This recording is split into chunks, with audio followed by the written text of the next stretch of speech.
Excellences, Monsieur le Ministre, nos sincères salutations et félicitations africaines. On se rappelle en septembre 2023, au moment où le Burkina Faso, le Mali et le Niger n'étaient pas fréquentables par certains, y compris même leurs propres frères africains, vous avez pris la parole à la tribune des Nations Unies. Vous avez tenu des propos assumés et forts. Vous avez eu à dire devant l'histoire qu'on est fatigué. On est fatigué de la condescendance, on est fatigué de l'arrogance, on est fatigué de la suffisance. Vous ne vous êtes pas seulement limité à ces mots.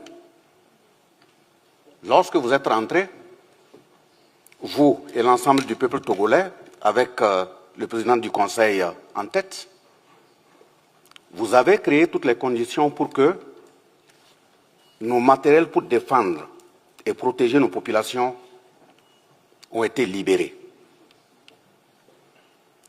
Et jusqu'à l'heure actuelle où nous prenons la parole, avec tout ce que nous avons traversé comme difficulté, nous n'avons pas entendu une seule seconde que le Togo a fermé ses frontières à ses frères.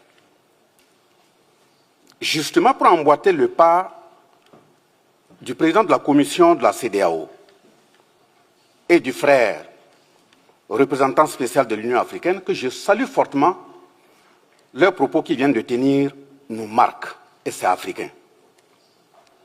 Je pense que mon frère de la commission de la CEDEAO a même dit que cette rencontre s'inscrit dans une doctrine africaine, ancestrale.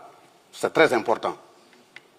En le disant ainsi, Monsieur le ministre, le fait de libérer le matériel n'est pas fermer les frontières à vos frères, mais également cette instance qui se veut comme arbre à palabre. Je me réfère à l'article 33 de la charte de Kurukanfuga de 1236, qui institue cet arbre à palabre.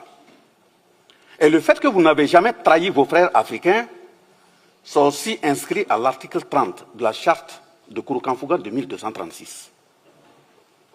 Et le fait, justement, que vous venez en aide à l'ensemble de vos frères africains, c'est aussi le contenu de la charte de Kurukanfuga de 1236. Donc, moi, je vous salue au nom des ancêtres.